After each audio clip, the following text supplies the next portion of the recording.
Hello, everybody. Today is episode 2, scene 1, or take 1, part 1, whatever.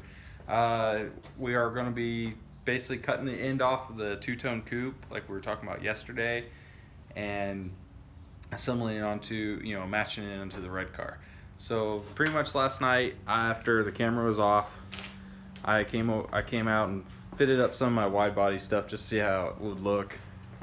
I was actually debating on just scratching the whole stock body from the two-tone and just maybe completely doing a tube rear, but after I thought about it and slept on it, I kind of just like the idea of just putting it back kind of original. But anyways, here's that. This morning I came out here while it was cool, cut the back glass out of this one, started stripping it down. You can see here, got it all pretty much down to bare bones.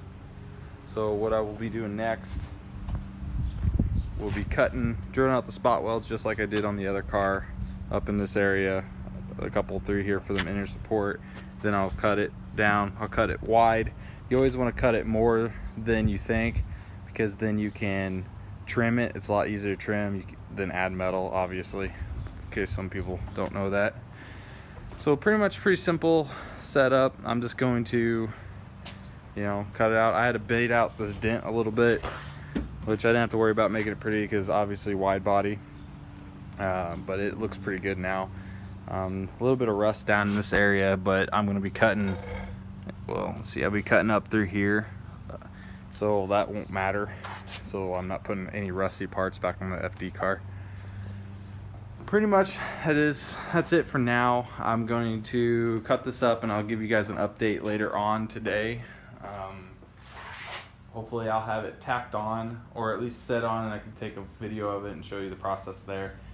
Before I start welding the actual quarter panels on, I do need to